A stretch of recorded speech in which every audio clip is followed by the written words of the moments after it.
Jerry, give me a sense of the loss now for Ricky Rubio on this team. Where does Minnesota go from here? Well, it's just sort of very, to use the word, Timberwolfish. You know, this team that's been down for so long, it's had so many things happen to it. And now just when you can see the light of day, when this team gets over 500 and you're seeing the playoffs, there's some buzz nationally and internationally. Ricky Rubio goes down, and it'll be interesting to see what the next 5 days bring before the trade deadline, if this impacts what they would have done or could do. But obviously it really puts a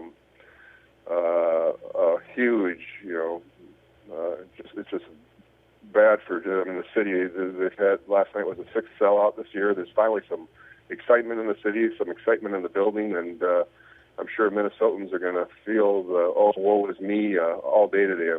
Last night they had this whiteout where they gave everybody white T-shirts, and tonight I wouldn't be surprised if everybody's wearing black. Yeah, Jerry, you just mentioned that possible word of trade, and now that we know that Ricky Rubio is not going to be with this team for the rest of the season because of the torn ACL, what's your best guess about a possible move that the Timberwolves make? Well, one of the reasons that they signed J.J. Barea, who's also been injured with little injuries all year, they signed him in December, giving them 3 point guards, and they said in a season like this you need 3 point guards. Well, their words are coming to truth here, because they still have Luke Ridnour, they still have Barea, even though he's been nicked up and is currently out with a sprained ankle. So they got 2 options there. They have a rookie, Malcolm Lee. I'm not sure what their everybody's looking for point guards. I mean, one of their possibilities was they could have traded that point guard to balance the roster. Well, they can't do that now that Ricky's out, because they're going to need everybody they've got. They really need a shooting guard, because they've been starting Ridnour and Rubio, 2 little guards in the backcourt, and last night asked Luke for a good bit to try to guard Kobe, who's 5 inches taller than him. So I think it might actually make it less likely that they do anything, because one of the things they could have possibly leveraged was a guy like Ridnour, or maybe even Barea, and now that option's gone.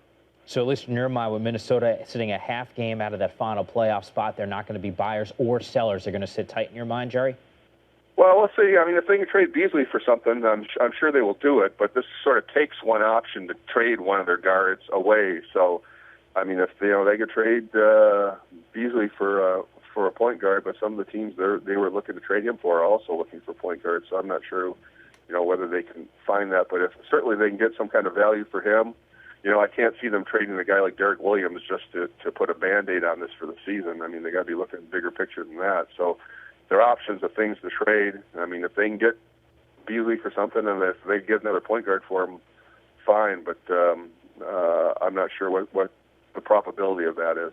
All right, Jerry Zgoda, he covers the Minnesota Timberwolves for the Star Tribune. Good enough to stop by with us.